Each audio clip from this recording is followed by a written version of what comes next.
coming off their one and only bye week of the season, and opens Conference USA play this Saturday at Rice, 6:30 p.m. kickoff. So with that, I'll send it over to Coach Vincent. We also have Fish McWilliams and Terrell McDonald following that.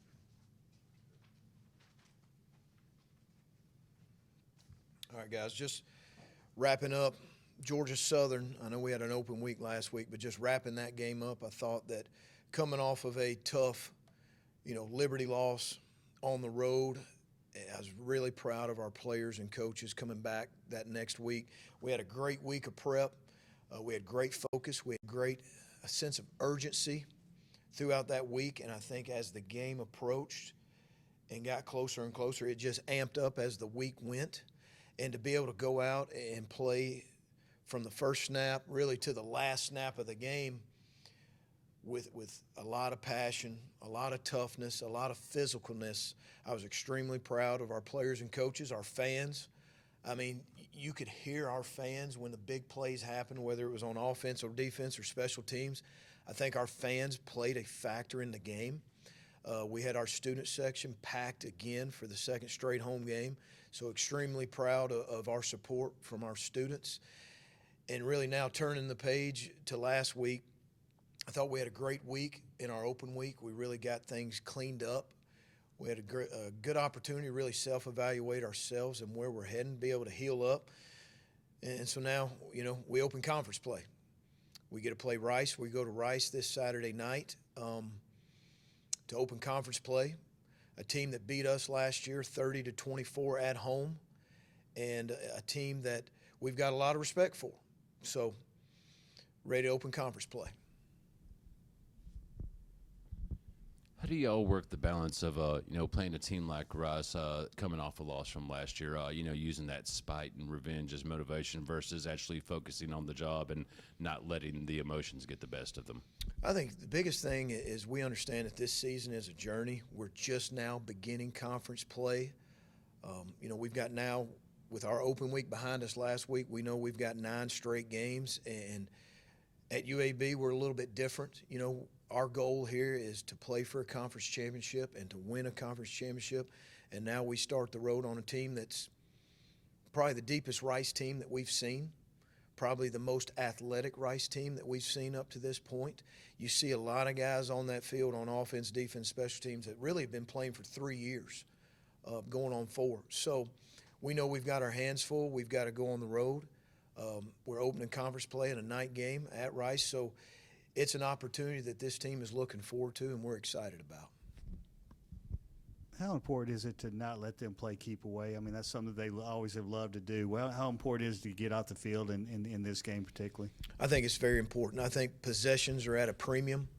Rice leads the league in time of possession. They were right at 37 minutes a game until last week versus Houston. Now they're right at 35 minutes a game. So every possession is critical. And when you look at time of possession, UAB and Rice, we've been 1 and 2 for a lot of years because we're a ball control offense. They've been a ball control offense. I think what you see from Rice this year is they're throwing the ball more, and that's probably affected their time of possession a little bit. They're really good on third downs. They're right at, I think, 48% on third downs. They've got 3 guys they really like to get the ball to, and 2. Number 10, McCaffrey, number 2, and then number 6.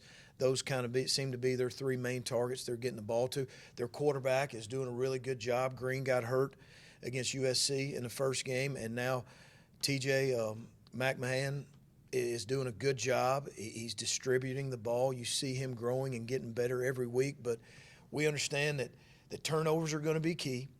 Time of possession is going to be key. We've got to be able to go out there and win series and win possessions and get back on the field and get them off the field. So it's going to be a big part.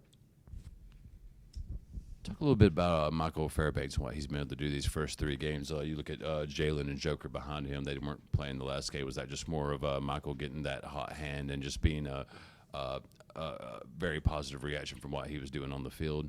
Yeah, I think Michael Fairbanks, the key to Michael, the best way to describe him, he's consistent. He's very consistent. He's very reliable. He's extremely intelligent. He gives great effort. He knows exactly what to do, and you can count on him to get his job done every day. And then been very proud of Michael and his performance, these first 3 games, and excited about him continuing to grow and develop and really be an anchor for us on our defensive line. What do you need to do to get the passing game going a little bit? I don't mean the quarterback. I mean the passing game in general. I mean, the numbers are down. Is some of that just part of how good the running game's been, and kind of what do you need to do to get going a little more? I think if you go to the first game against Alabama A&M, you look up and you're up 21-0. You've scored on special teams, you've scored on defense, and we scored on offense. And as the game went, that first game, it kind of got out of hand. In the second half, we just really ran the ball and threw some nakeds. You go to the second week against Liberty, and we're playing in the rain, and we had the turnovers on offense, so we never really got in a rhythm against Liberty to be able to have some drives and some consistencies in our series, to be able to get in a rhythm and get Dylan comfortable and throw the ball. Then you go to Georgia Southern, and we knew we wanted to keep their offense off the field, and we wanted to control the clock and the time of possession, and our main focus there was to establish the run and to run the ball, and that's what we did. And I think Dylan was 11 or 16, so we were very efficient in that game and did a really good job. So we do understand that we've got a lot of confidence in our receivers. We've got a lot of confidence in Dylan. We feel like we're in a good spot with being able to be balanced on offense. The opportunity just hasn't really risen yet. 2 guys who missed last game, Kyle Harrell and Kobe Dempsey. Just what's the status on those guys right now, especially having the bye week, being able to get healthy a little bit? Well, Kobe Dempsey's ready to go. He had a good week last week in our open week. I think Kyle Harrell is very close. He's really close. We've been trying to be, cautious with Kyle, and I'd say he's probably right at 85 to 90% right now. And what does Trey Shropshire says? Is his just a 1-game absence, or is there anything else he needs to still do to get back on the field? I think Trey, he had a great week of practice last week. Trey's ready to go, and we fully expect to see Trey this Saturday at Rice. With one big question coming in obviously was a tight end, and it seems like they've played well. I mean, kind of what's your thoughts on the tight end position as a whole, and Terrell in particular? I think throughout fall camp, losing Pittman and Prince last year, the main question throughout fall camp and the offseason was, who's going to replace Pittman and Prince. And one thing we said throughout fall camp was, and even the offseason, we've got a lot of confidence in our tight end room. We feel like our tight end room is very talented. It just hadn't been proven yet. And I think as the games go, that people see that our tight end position has been very productive. We're tough. We're physical. We can really block well. We can hold up in our pass protection, and we can get out and catch the football and make plays, and that's what you're starting to see. And I think as the season goes and the experience grows within our tight end room, you're going to continue to see that group make plays. Terrell McDonald is a guy that's been here, golly, seems like since the restart of the program. But Terrell is tough. He's smart. He's a team player. He can do all the things that we're asking our tight ends to do in our offense. And I think as the games go, you're going to continue to see Terrell McDonald make plays. Anything else for Coach? All right. Good. Thanks, guys. All right, so with that, we'll move Terrell McDonald up to the podium.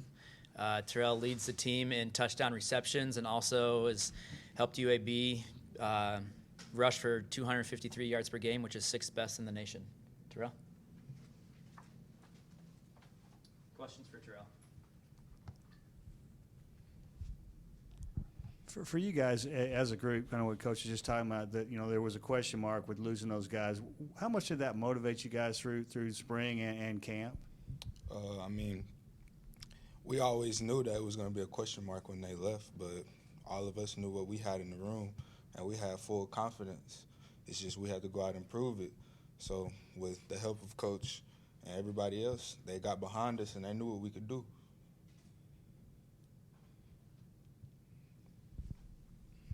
What's it been like for you having you played a role the last couple of years, but being having an extended role, scoring touchdowns, just kind of how's it been for you? It's been the same.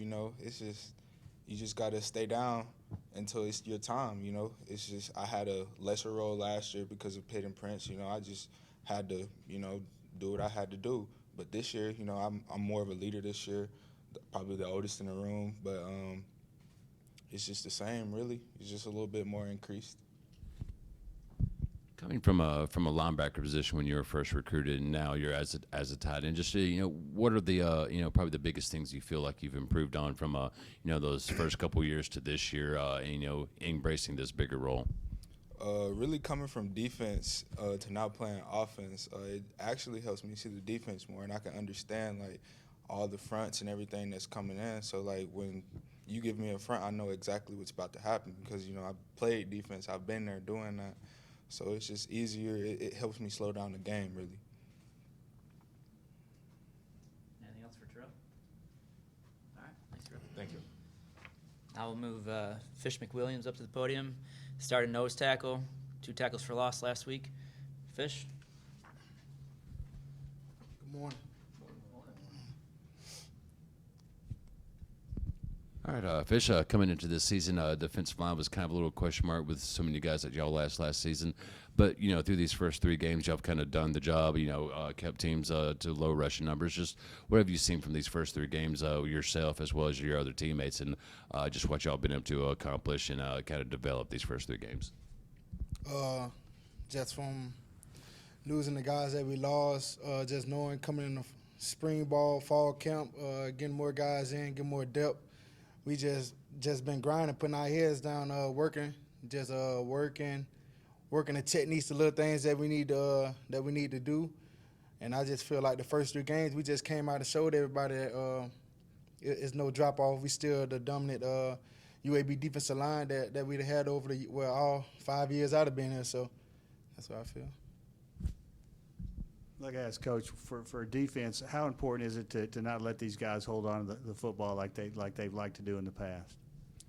It's very important. I think last year on 4th down, I think they was like 5 for 5 against us. That's very critical. You got to get off the field as a defense. We pride ourselves of getting off the field. Very emotional about getting off the field. So we just know that this year we got to lock in and just get off the field. It's as simple as that. Just get off the field. Rice has been able to throw a little bit more this season. You just talk about that challenge of facing a team that's, you know, really found a lot of balance, you know, to where they can, you know, run, pass almost any down and kind of really surprise the defense. Yeah, from watching a little film, I realized that that over the years they like to run the ball and hold the clock like longer. Like Coach V said, last year it was like 37. This year they cut it down to like 35. So that has to do a little bit with throwing the ball, trying to throw the ball more. So now that they're balanced, we just got to still attack them the same way, just stop the run, get off the field, 3rd downs, and just play our defense, play our brand of defense. Anything else for Fish? All right. Oh, Evan. Obviously, with this defensive line, so many new guys. What have you seen from Michael Fairbanks, a guy who's been around the system about the same length as you? Just talk about his development, especially into that Sam end position next to you. Fairbanks, that's my guy. We came in same year, my roommate. So just over the years, just me and him from freshman year, like I would travel 1 week, he would travel because we had all the older guys. So and then actually I'm just watching Mike. He's like a technician, like Coach say. So we really credit. We always say Condea Stagger. He was the technician. So it's like Fairbanks watched him and brought his own little wrinkle into it, and he does the same thing. So it like technique wise, like on the field, just like we got like our own little thing. Like we just know how to play together just from being with each other that long. So yeah, he's coming along. We all coming along. All right, Fish, thank you. Thank you.